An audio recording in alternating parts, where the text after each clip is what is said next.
Abra sua Bíblia comigo no livro de Apocalipse, no capítulo 2.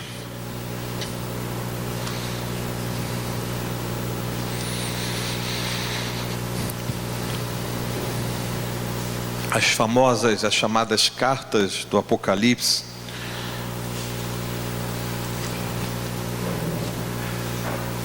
Apocalipse no capítulo 2, versículo 1. A primeira carta à igreja de Éfeso, foram as cartas das 7 igrejas da Ásia, e a primeira carta foi escrita à igreja de Éfeso. Apocalipse capítulo 2, verso 1 diz assim, amém? Você achou? Então agora você presta toda atenção, desliga o celular, não deixa ninguém conversar, presta atenção para que Deus possa falar ao teu coração. Diz assim a palavra do Senhor: escreve ao anjo da igreja que está em Éfeso, isto diz aquele que tem na sua destra as 7 estrelas, que anda no meio dos 7 castiçais de ouro.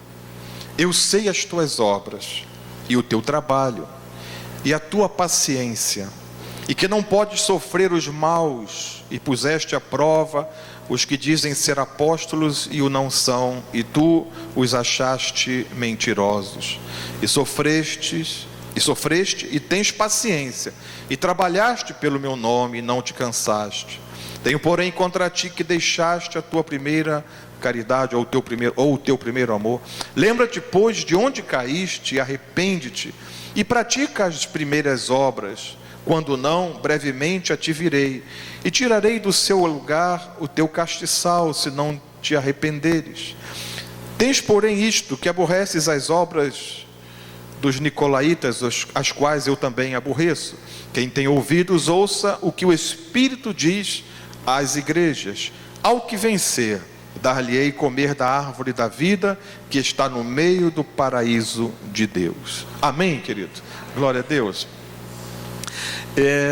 Eu queria nessa noite falar sobre esse assunto aqui que nos chama a atenção nesse versículo. Versículo 4: tenho porém contra ti que deixaste a tua primeira caridade, ou o teu primeiro amor. Sabe, eu tenho pensado sobre isso nesses dias. Tenho pensado sobre o cumprimento da palavra de Deus, né? A palavra de Deus está se cumprindo realmente, quando diz que por se multiplicar a iniquidade, o amor de muitos se esfriaria.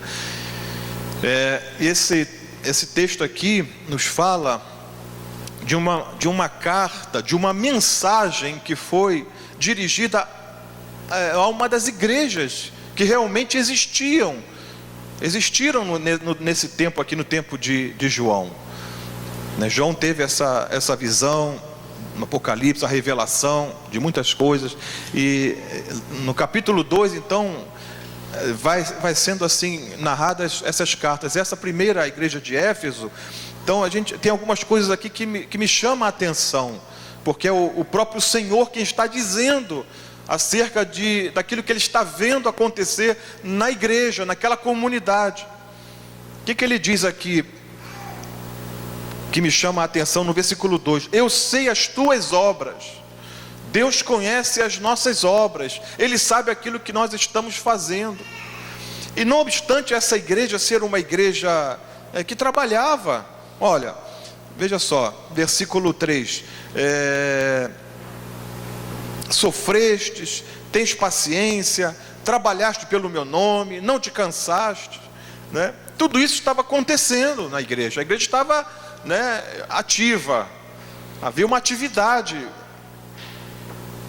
sofrimento, paciência, trabalho, não cessavam de fazer. Mas aí o versículo 4 aqui é uma advertência, é uma observação, é o porém de Deus. Tenho porém, não obstante você como igreja, aqui se referindo a uma coletividade, mas a carta foi escrita ao anjo da igreja, ao líder espiritual, vamos dizer assim, o responsável.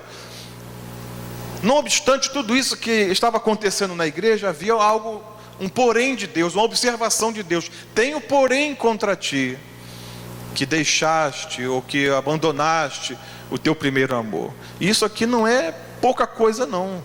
Isso aqui esse versículo 4, né, o primeiro amor, isso aqui é a essência da igreja, é a essência do evangelho. A Bíblia diz que Jesus veio ao mundo porque Deus amou o mundo, não é?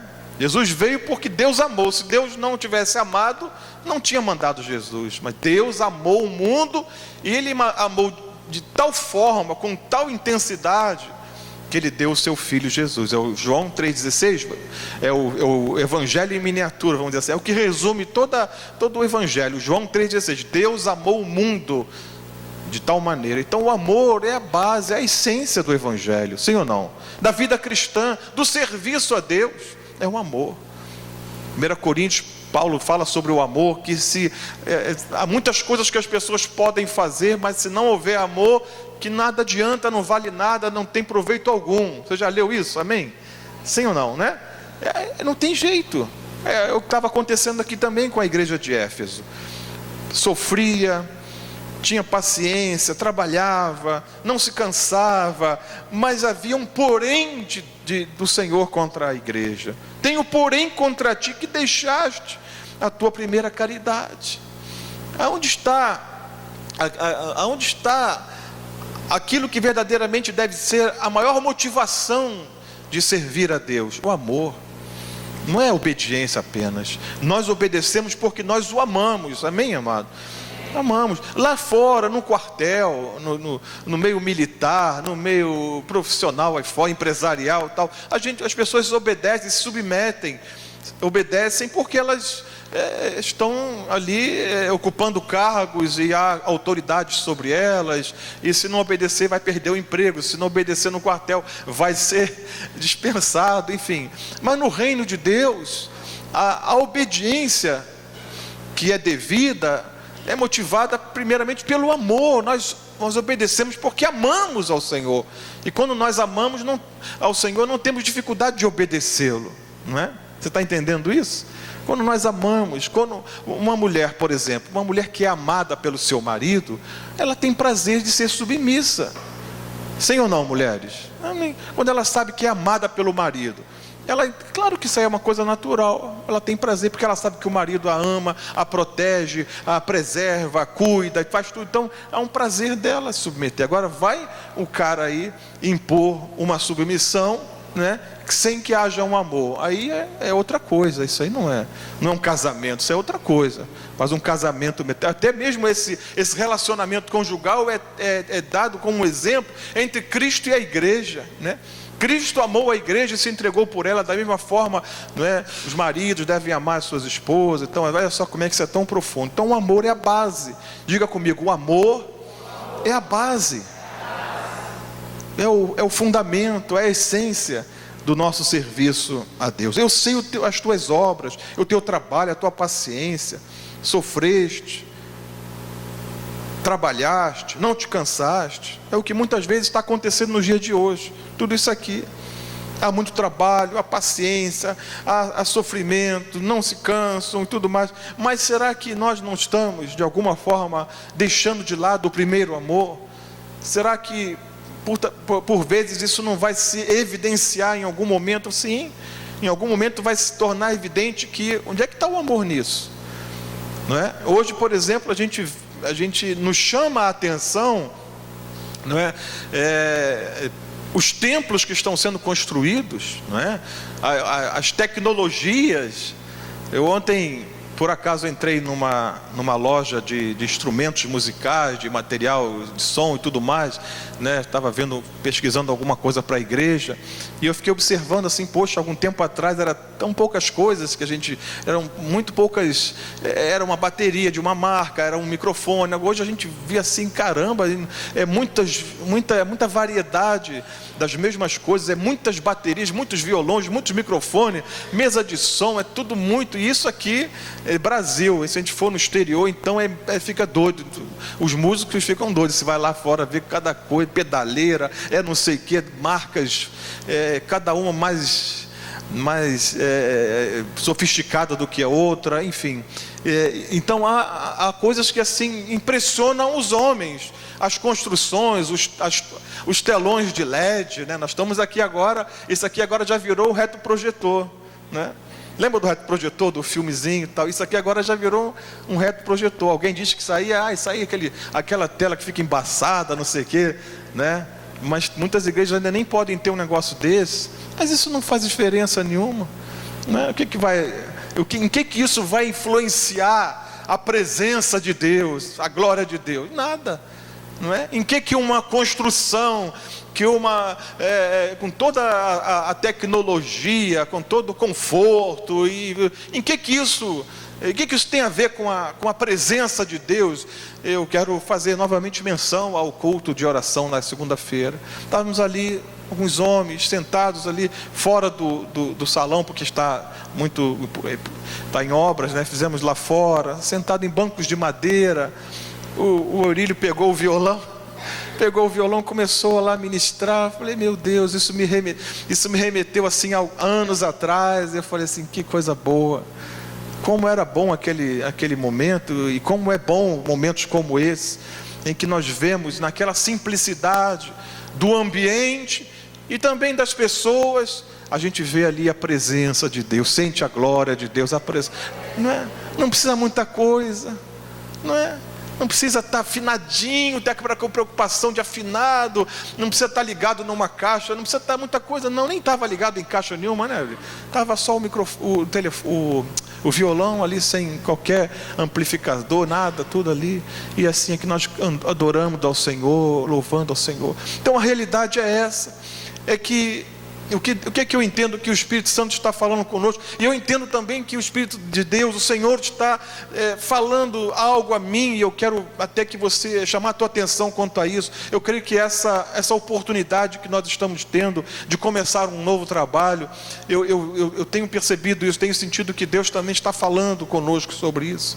Quem sabe não é o momento de nós revermos algumas coisas, quem sabe não é o momento de voltarmos, como a Bíblia fala aqui, essa carta ele diz assim, lembra-te, pois, de onde caíste. Lembra aonde você começou a perder esse primeiro amor, aonde começou a ver essas perdas.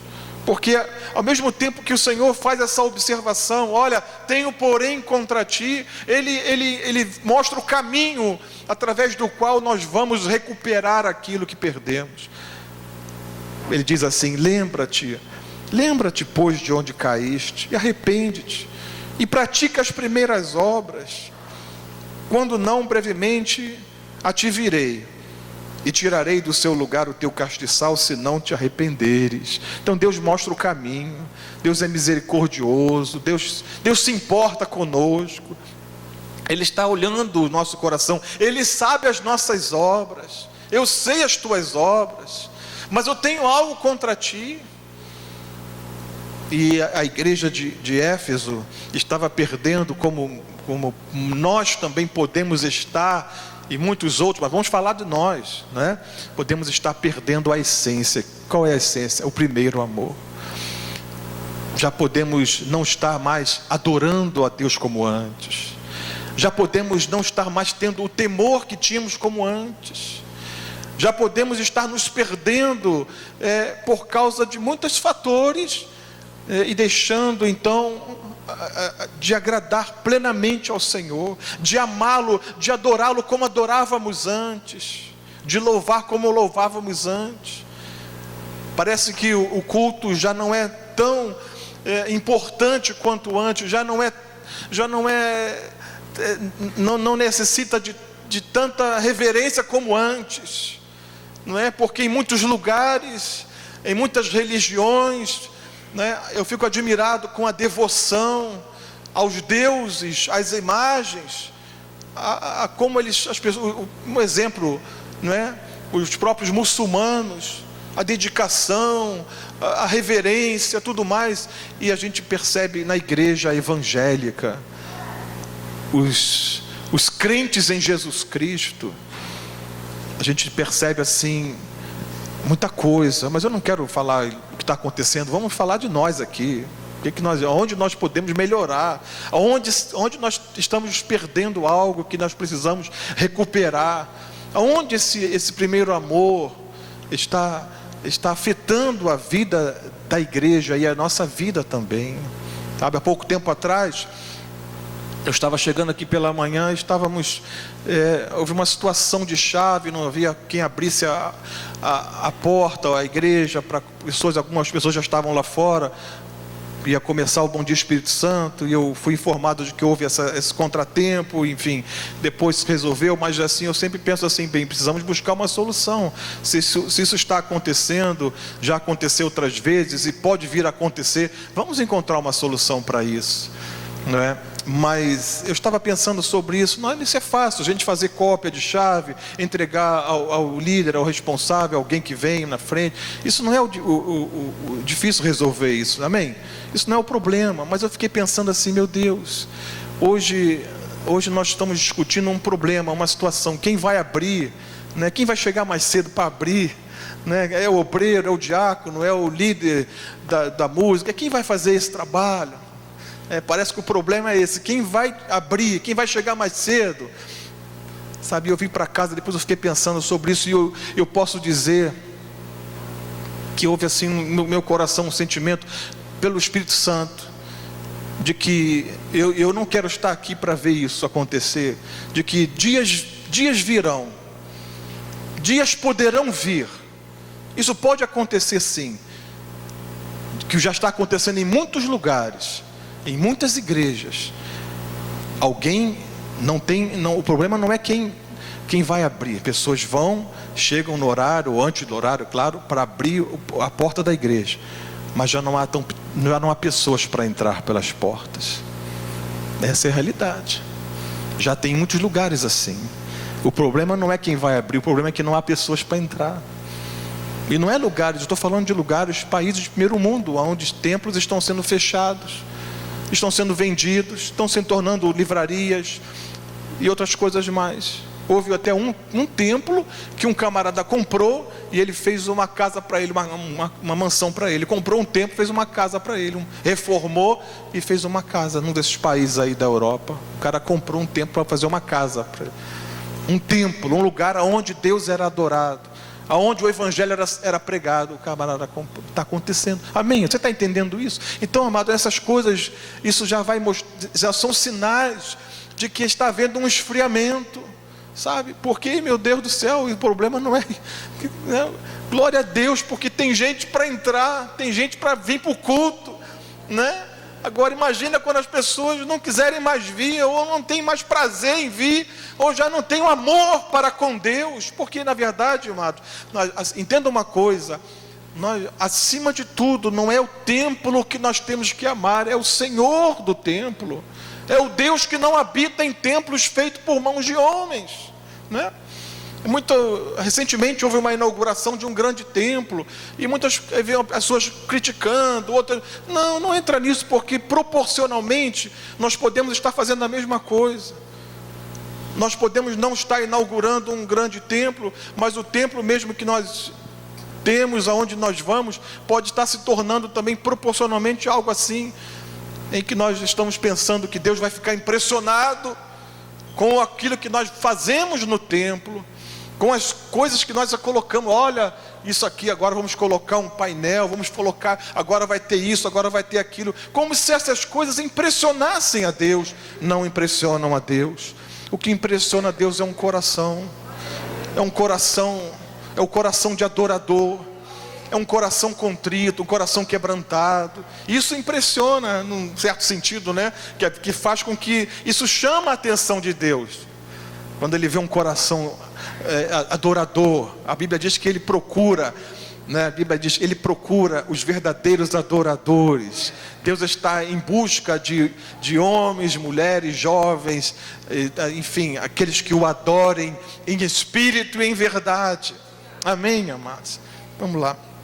Mateus capítulo 24, versículo 12 diz assim: e por se multiplicar a iniquidade, o amor de muitos se esfriará. Eu estou lendo esse versículo porque eu quero chamar a tua atenção aqui para o texto que nós lemos em Apocalipse, porque foi o que o Senhor disse para aquela igreja: tenho porém contra ti que deixaste a tua primeira caridade. A minha tradução diz caridade, que seria o amor em ação, o amor em prática, né? E o que é iniquidade? Perversidade. Iniquidade, perversidade. Eu vou explicar depois, vou traduzir para você também o que é perversidade. Mas vamos lá. Iniquidade, perversidade, ato que não observa a equidade. E o que é equidade? Então, iniquidade é perversidade, ato que não observa a equidade. E o que é equidade? Justiça igual para todos. O que está acontecendo? Uma das coisas que está acontecendo, uma das razões pela qual o amor está se esfriando, por causa disso aqui, a iniquidade. Não há justiça igual por todos. Isso é o homem que está fazendo, porque Deus é justo. Deus, Ele não tem o culpado por inocente. Deus não tem um tratamento diferenciado, não é?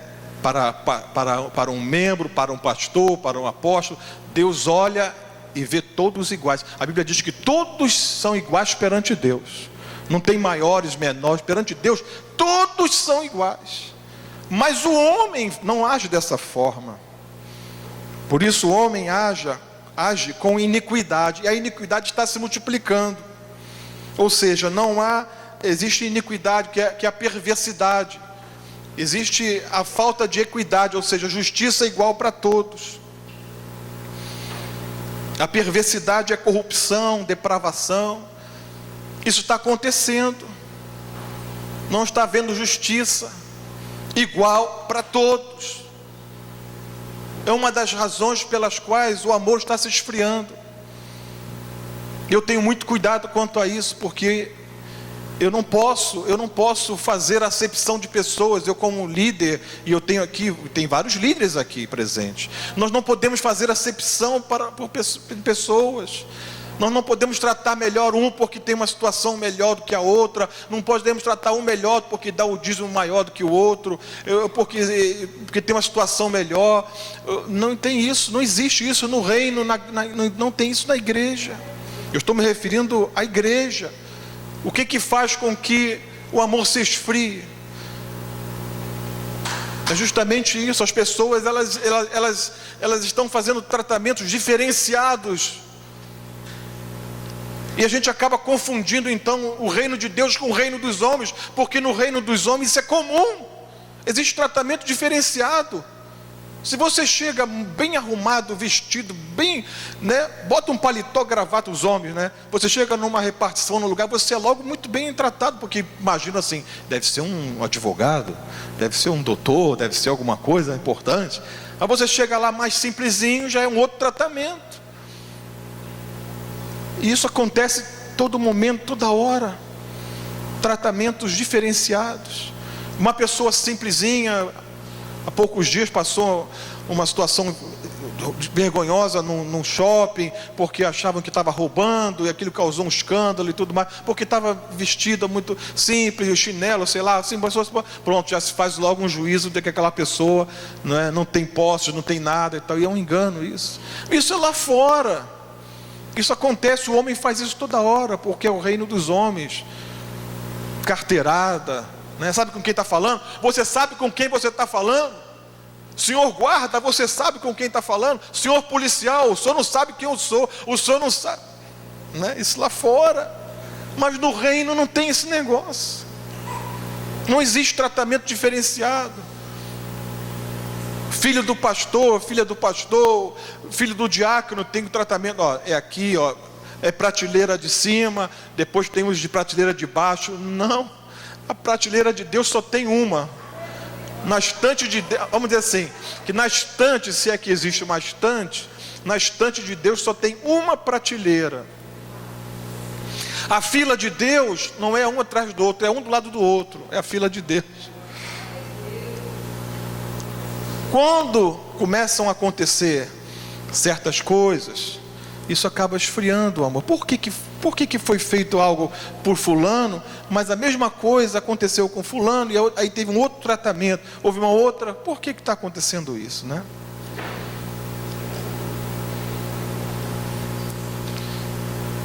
2 Coríntios capítulo 11, versículo 3, o apóstolo Paulo diz assim: mas temo que, assim como a serpente enganou Eva com a sua astúcia, assim também sejam de alguma sorte corrompidos os vossos sentidos e se apartem da simplicidade que há em Cristo. O afastamento da simplicidade. Muitas vezes as pessoas, por causa de um cargo, agora é professor, agora é diácono, agora é o pastor, agora não sei, recebe um cargo na igreja, já acabou a simplicidade, agora já não posso mais falar com certas pessoas, eu sou nhaco, agora eu sou, irmão não, diácono. Sabe o que significa irmão? A palavra irmão quer dizer assim, um igual. Então quando a gente, irmão, que estou falando assim, o irmão quer dizer igual, é igual, um igual. Não, agora eu não sou mais. Lembra da história do, tá gravando tudo, né? Lembra da história do um amado irmão, a gente sempre chamou ele de Docinho, né? Agora é pastor Wallace, né? O irmão Docinho fez uma reunião lá e ele falou com o pessoal, ele era do ministério, né? Ele falou: agora é Wallace, não sou mais Docinho. Por favor, agora vocês me chamem, né? Você quando referir, tá? Mas o irmão Docinho não adiantou nada. E as pessoas acostumam, né? As pessoas acostumam a chamar, a tratar, mas isso não é o mais importante. Meu Deus do céu, isso não é o mais importante. Quando o pastor Ezequiel se refere, me chama assim, refere a mim, ele fala assim, ele costuma falar no espanhol, aí ele fala José Augusto, aí eu, puxa, tá tudo, tá legal, tá bom, tá tranquilo. Agora quando ele fala Pastor José Augusto, aí já fico preocupado, alguma coisa. Aí já fico preocupado, meu Deus, o que aconteceu agora? O que falaram aí? O que inventaram? Outra coisa que também esfria o amor, que é uma desgraça no meio evangélico, a fofoca. Sabe o que eu descobri, amado? Eu fiz um estudo, falei, não, eu tenho que descobrir onde se originou a fofoca. Quem foi o primeiro fofoqueiro? Descobri. Eu acredito que ninguém nunca pensou nisso, né? Vocês nunca pensaram em descobrir e fazer um estudo na Bíblia, quem foi o primeiro fofoqueiro? Ninguém pensou nisso, né? Eu descobri, o primeiro fofoqueiro foi o diabo. Foi ele. Ele foi lá, começou a conversar com Eva, personificado na serpente, e fez uma fofoca lá, porque a Eva falou, não, mas o Senhor falou para nós, falou conosco que não comer, não, mas peraí, não foi bem assim. Então o fofoqueiro, ele distorce, né? Ele faz aquela coisa, ele traz um dano tão grande, ó, e fez uma fofoca. Ela, não, mas ele não fez, ó, ele falou isso porque ele sabe, então ele acrescentou, ele manipulou ali e tal, então foi o primeiro fofoqueiro. Ele falou aquilo que Deus não falou. Ele disse o que Deus não disse. Então o fofoqueiro, ele faz isso, né?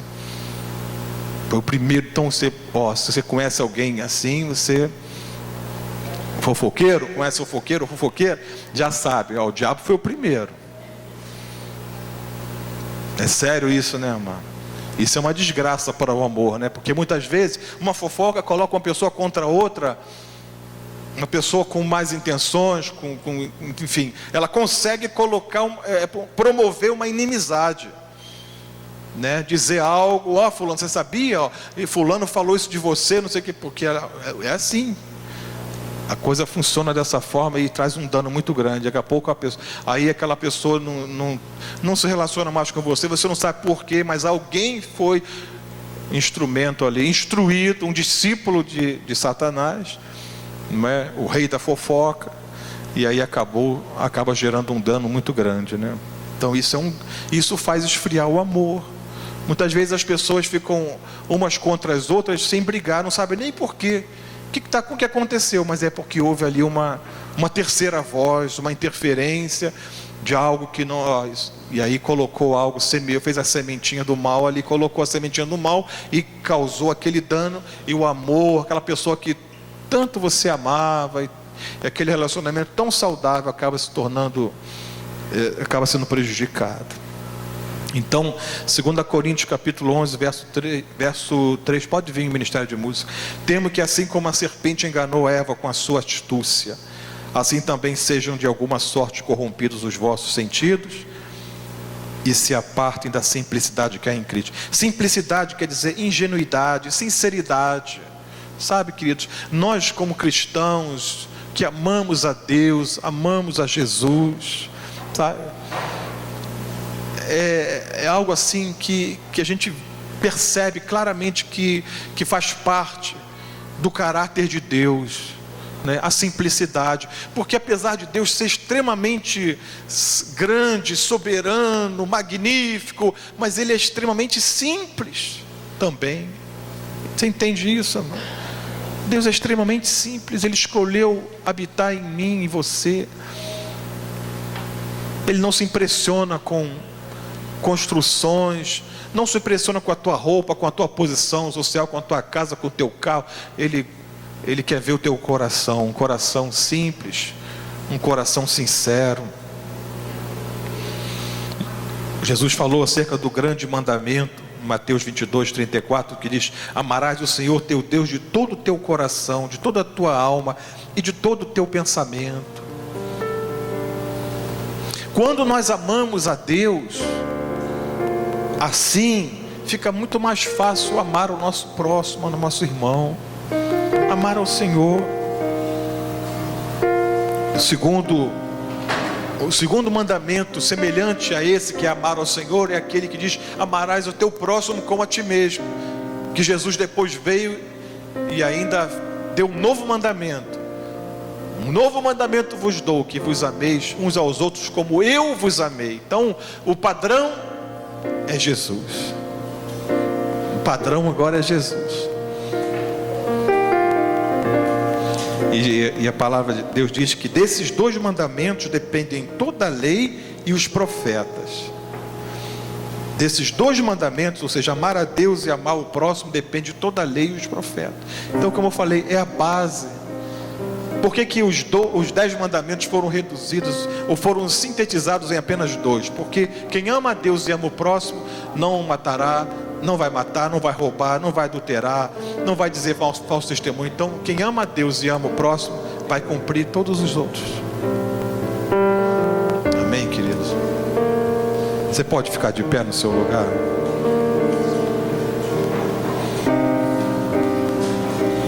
Eu escrevi aqui uma frase. Você gosta de anotar, de guardar uma frase?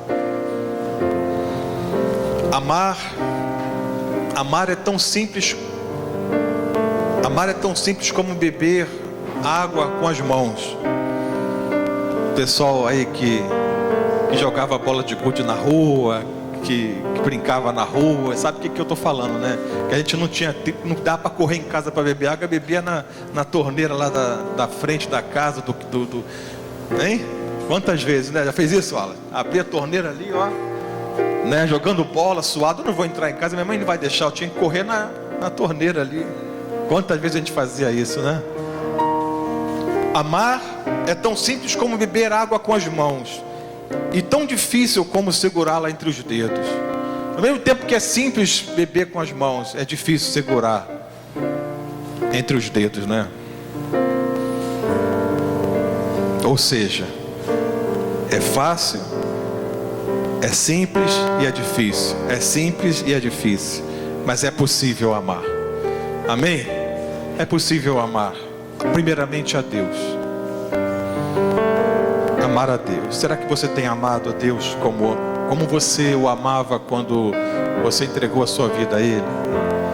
Será que você o adora como você o adorava, ou já não é mais aquela adoração? Eu queria sim Se eu pudesse pedir algo a Deus nessa semana, que está começando hoje, que nós estaremos caminhando aí para uma vigília, né?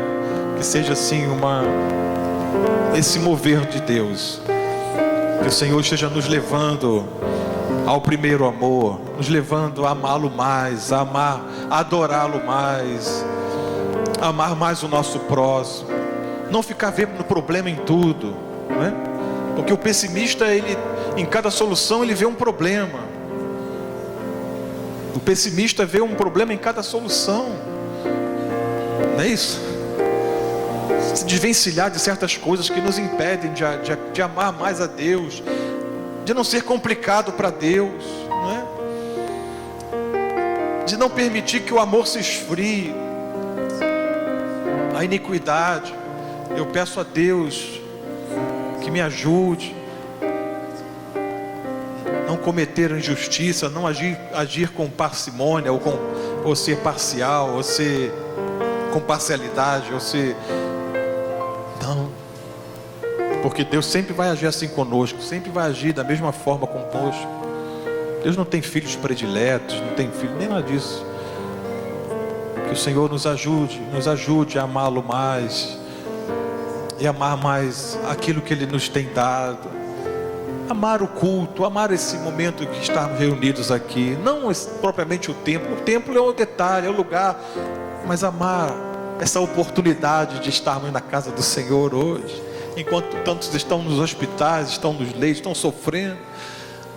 Que o Senhor nos leve a amá-lo mais, e não chegar num lugar como esse só ter problema para apresentar a Ele, só ter dor. O Senhor, sabe, chegar para o nosso irmão, e às vezes você não imagina, você acha que tem problema, e você não sabe o que as pessoas estão passando. Há pessoas que estão aqui que você ficaria com vergonha se você contasse para ela o teu problema, e se você soubesse o que ela está passando.